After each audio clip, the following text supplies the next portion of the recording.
everyone. So what we're going to be talking about today is Lewis dot diagram. This is an introduction to the unit on bonding. And bonding is basically the way that elements come together to form compounds. And there are two major types of compounds that we talked about at the beginning of the year. So the first thing we're going to do is we're going to just write compounds into here. And the two major types of compounds that we have, one of them starts with an I. It's what type of compound? Ionic. Ionic. Awesome. So they're ionic compounds. And then the other one we called what? Molecular. Perfect. But in the box, what we're going to write is we're going to write covalent.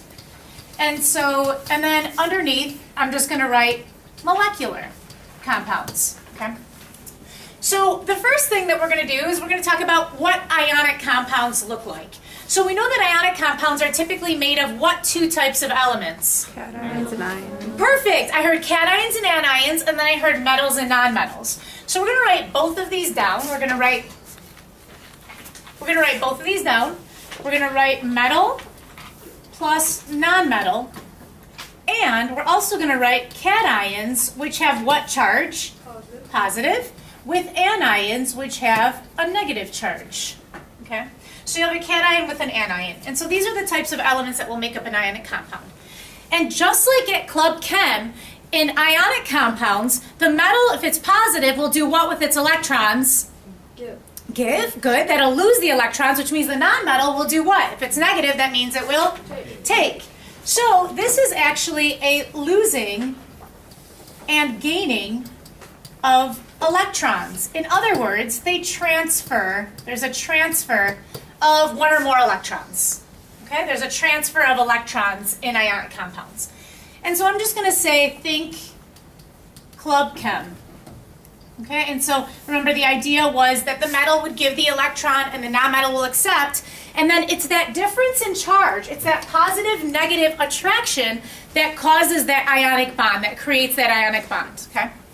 So now let's talk about covalent, which we're calling molecular compounds. So these are not made of metals and nonmetals. These are only made of what type of element? Nonmetals. Perfect. So these are simply made of nonmetals, and then I'm also going to throw hydrogen into the mix as well. So remember that it's nonmetals and then along with hydrogen in there.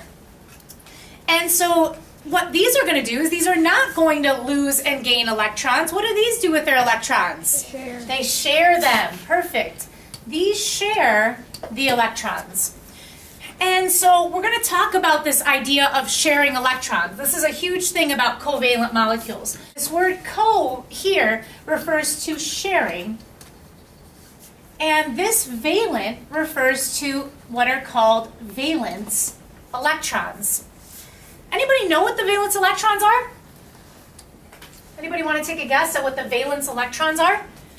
And you do call a valence what, there's a valence that goes like on top of your curtains. It's the top part that goes to your curtains. They call that the valence too.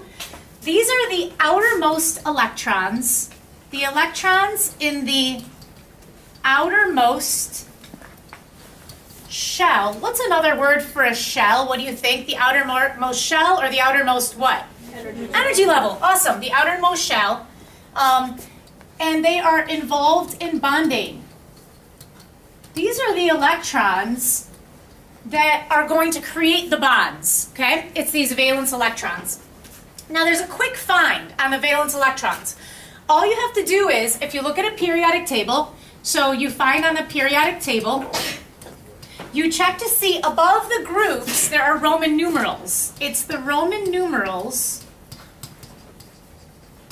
above the group, which is also called a family. Awesome. So let's take a look at that. So we see that we've got a periodic table here.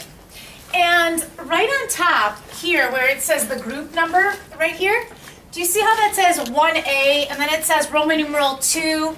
We're not going to worry about the transition metals. And the reason why we're not going to worry about the transition metals at this point is because they actually have a different number of valence electrons, so we're not going to worry about those. We're going to skip over here. Do you see a 3, a 4, and then what's that? 5. V is 5, 6, 7, and 8. Okay? 8 is going to be something that is really important to us. There's something called the octet rule. Anybody know what the octa stands for? 8. And these elements actually will play what I call the Lewis dot game. And basically you want all of the elements, there are a couple of exceptions, but we want all the elements to basically acquire 8 electrons around them. And so similar to like if you've ever played a dot game where you have to like make squares and stuff like that, this is going to be a different kind of dot game. It's a chemistry dot game, but you'll see how this ends up working. You basically have to arrange your dots so that everybody gets 8 around, except for some certain elements. So we'll talk about that a little bit later. So the first thing that I want to do with this is I want to make sure that you understand what these valence electrons are and how that comes about. So we're going to take a look and we're going to write the electron configuration and then show how many dots go around, how many valence electrons there are for that element. So I'm going to start with lithium. And lithium's electron configuration would be 1s2, and then this would be a 2s1. Perfect. So down here, we're going to write lithium. And lithium has 3 protons. So remember the atomic number goes down on the bottom. And so the electron configuration is 1s2, 2s1. And we said that we define the valence electrons as the outermost energy level or shell. Well, 1 isn't the outermost. What's the outermost in this case? 2. And so that means that lithium has 1 valence electron. And the way that you're going to draw this is you're going to go 2p6, then 3s2, and then it's going to end at 3p3, which gives us a total of 15. What is the outermost energy level or outermost shell in this case? 3. The 3. But you see how there's a 3 there, and there's also a 3 there. So how many total valence electrons are there? 5. Perfect. There are 5. So we've got 2 plus 3, which gives us a total of 5 valence electrons. And the way that you're going to draw this is you're going to make a P. And you know what? Let's just come over here for 1 second. Here's the way that you basically do the dots, and I've seen it done in different ways. I'm not going to be specific about it. It doesn't really matter to me, but the proper way to do it would be you write dot number 1, dot number 2. So I'm going to number these 1 and 2. Then you come down here and you do 3. The 3rd dot goes there. The 4th dot does not go right next to it like you would expect. Then it comes over here and you do a 4. Then you go up here and you do a 5. Then you come back down here and do 6. Guess where 7 and 8 go? Along the sides here. So this one would be 7 and this one would be 8. Okay? Don't worry about it. If you just put the dots around anywhere, as long as you have the right number of dots, then I'm good with it. But that's the proper way that a lot of texts will tell you how to do it. So if we've got 5, then the proper way to do it would be 1, 2, then I'm going to go 3, 4, and 5. Okay? And so that would be phosphorus's Lewis dot diagram. Let's do one more. Let's do bromine. And so bromine's atomic number is number 35. And we're not going to write out the entire electron configuration. We don't need to write out the entire electron configuration. So let's start at argon. Okay, so we're going to start at argon and do the shortcut method. Then we come down here and it's 4s2, then what? 3d10, and then 4p, then we're going to stop at 5. Okay, so it's going to go 4, 3, 4 on that. So I'm going to have argon. So it's argon, and then it's a 4s2, 3d10, 4p5. What is the highest level? 4. Awesome. There's a 4 there, and there's a 4 there, which means I'm not going to include the 3. Okay? So how many total valence electrons do I have? 7. 7 valence electrons. So if I were to draw this one, I'm going to do Br, and then we're going to start on the right here. So it's going to go 1, 2, then I'm going to go 3, 4, 5, then where do 6 and 7 go? On the bottom, and then to the side there. Okay? So that would be Brs. Good? You don't need to do any of this. Okay? You do not need to do any of this. The only thing that you need to do is you need to take a look at what the Roman numeral is on top. That's all that you need to do. So what we're going to do now is I'm going to do a go around the room. We're just going to come up and down some of the rows. And we'll at least do like 6 or 7 people. And I'll point to one, and you're going to say what the Roman numeral is. In other words, you'll tell me how many valence electrons there are. So let's do a couple as a class first. So this would be a 1, that would be a 2, and then this is 3, 4, 5, 6, 7, and 8. Now what some people do is they start counting from the beginning because they don't know their Roman numerals. They don't know that that's a 6. They're not sure if it's a 6 or a 4. So they start over here and they go 1, 2, 3, 4, 5, 6, 7, 8. But what's easier is just to go 8, 7, 6. Okay? So sometimes it's easier to actually start from this end. So if I say bromine, what would that be? 7, because that one's 8. If I said sulfur, it would be 6. If I said aluminum, it would be 3. If I said magnesium, it would be 2. Okay, so let's start at the very back corner, and I'll just call out, and we're just going to come right up and down. So what is arsenic then? It is 5. Perfect. What is carbon? 4. Perfect. Potassium? 1. Good. Gallium? 3. Nice. Krypton? Good. Oxygen? 6. Nice. You got this? Pretty easy, yes? Okay. So it doesn't matter which one I call, as long as you know that it goes 1, 2, 3, 4, 5, 6, 7, 8, you are all set. Okay? What do you think the significance is of the octet rule? Well, everybody wants to have 8. Guess why everybody wants 8? It's more stable. That's what the noble gases have. It's more stable. Why is that stable? Well, we call that a full what, everybody? Energy level. Awesome. Now, you might be thinking, okay, but that doesn't make sense because doesn't it go 2, 8, 18, 32? But if we're only looking at the outermost energy level, just like we did with bromine, we said it was a 3s2, and then, 4s2, and then it was a 3d10, and then it was a 4p5. Well, you're only looking at the higher levels. You're not looking at the third level. You're only looking at the 4s. And so it still ends up being 2 plus 5, which we said bromine would have how many valence electrons, everybody? 7. Yeah. So you don't have to worry about doing electron configurations. Skip all that. I just wanted you to make sure that you understood why we could use that shortcut method. Good? All right. So let's go back to this. And if we come back up here, there are 2 types of covalent molecules, okay? Either they are called polar covalents or they are called nonpolar covalents. So we're not talking about ionic anymore. That means that these are both sharing electrons. Okay, both of these are sharing electrons, but you can share in 2 different ways. All right, you can share in 2. We're going to be representing polar bears, okay? It is kind of obvious here that I'm the smaller of the polar bears. I actually am wearing heels, so I'm a little bit taller. Okay, but I'm the smaller of the polar bears. He is the stronger of the polar bears. And we're going to imagine that this is food. So maybe it's some like salmon or something like that, okay? And what do you know about polar bears? Well, I don't know. Maybe you've watched some documentaries about the polar bears and stuff like that. But if this were food, are the polar bears going to sit down and basically say, you get one and I get one, and you get one and I get one? Is that what's going to happen? No. What's going to happen is the bigger polar bear is going to go, and then they're going to take the food away. Yes? Okay. So here's what's going to happen is we're going to basically go for this food. And so I've got some of the food, but Nick is going to come around and we're going to see how this ends up working. I got some food. Okay, are we still sharing? Yeah. Yes. Yes, we are sharing, technically sharing. Give them a round of applause, everybody. The big polar bear. Big polar bear got a lot more food. Okay. So, the bigger polar bear actually got way more food than the smaller one, okay? But it's still sharing, it's just unequal sharing. So, with the polar, what we're going to say is that this is an unequal, I'm going to write it in all caps, unequal sharing of the electrons. So, this is not sharing equally, okay?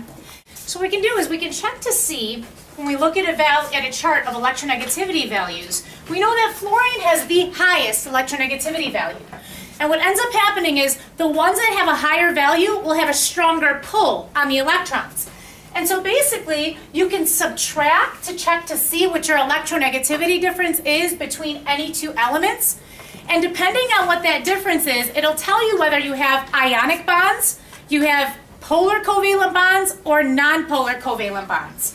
So what we're going to end up doing is we'll end up using this chart. And so, for example, you might say, well, 4.0, let's say we had a bond between fluorine and chlorine, or fluorine and sulfur, or fluorine and oxygen. And so what you would do is you would subtract your electronegativity difference to try to figure out what type of bond it is. And there are charts. Different charts tell you slightly different things because this isn't a solid, like, definite, there's some gray area in there where you could say some books may call it polar and some books may call it non-polar, some books may call it ionic and some books may call it polar covalent. So we'll end up having a set way of how we're going to end up doing this. So what we're going to say is if you get an electronegativity difference that is between anything that is greater than 0 and less than 1.8. So greater than 0 to 1.8, we're going to call that polar covalent. Okay, so if you subtract two of them and you get any number that's bigger than 0 to 1.8, then we'll say that we've got unequal sharing of the electrons, but still sharing of the electrons, and we'll call that a polar covalent bond. If we have non-polar, then that means that they have equal sharing of the electrons. So this would be similar to having twins, okay? So if I had a copy, a duplicate of myself, and we start fighting for the food, well, what's going to happen is no one's going to win ever, okay? We're just going to keep on going forever because we have an equal electronegativity value. And so the two of us could go on forever just kind of pulling at the electrons, okay? This would be, we're talking about the electrons. So if you get an electronegativity difference, I'm just going to call this ED now. So from here on out, I'll just say ED. If you get an electronegativity difference equal to 0, then we're going to call that nonpolar, right? So the question is, what types of molecules will be nonpolar? What types will be nonpolar and have an electronegativity difference of 0? Well, if they have the same electronegativity difference and you subtract them, then you're going to get 0. Does anyone see any on here that's maybe sitting close that would be the same? And remember, these are nonpolar, and covalent molecules are made of nonmetals. So we're not talking about metals and nonmetals, we're just talking about the nonmetals. Yes, sulfur and selenium that are both 2.6, so from far it might be hard to see. So if you have two that are the same value and you subtract your electronegativities, that would be called nonpolar. There's a group of 7 molecules that also are all nonpolar. Anybody know what they are? Diatomics! Awesome! Perfect! Why diatomics? Because it's what? Two of the same element. Awesome! And if you have two of the same element, they are going to share their electrons completely, perfectly, equally. Okay? So, if we come back to this here again, so we're going to say anything that has an electronegativity difference equal to 0 and all of the diatomic molecules. So let's write what they are. They are Brinkelhoff, Br2, I2, N2, Cl2, H2, O2, and F2. So the Brinkelhoffs. All right, we're going to start drawing these Lewis dot diagrams. And I'm going to add 2 more things to the chart so that way when you refer back to the chart, you'll know, you'll understand it. At this point, you may not completely understand what I'm talking about. So in order to figure out if it's polar covalent, what you're going to do is you're going to look at your Lewis dot diagram, and if you have dots on the central atom, then it is automatically going to be polar covalent, as long as you have dots on your central atom. And you'll see what this means later on too. If you don't have dots on the central atom, if you have no dots, then what you're going to do is, I call it the pizza rule. And the pizza rule basically is, you look around the central atom and you check to see if everything is equal. If everything is equal, so if you have equal around the central atom, then we're going to call it nonpolar. And if it's unequal around the central atom, then we are going to call it polar. Okay, and so this is how you figure out what molecule type that you have. So we could either use dots on the central atom or the pizza rule, and this is basically going to tell us what type of molecule that we have using our Lewis dot diagram. Okay. And then if it's nonpolar, it's automatically going to be nonpolar. Nonpolar is nonpolar, you're fine. As long as you calculated that your bond type is nonpolar, then it's all set. This is a good intro to Lewis dot diagram.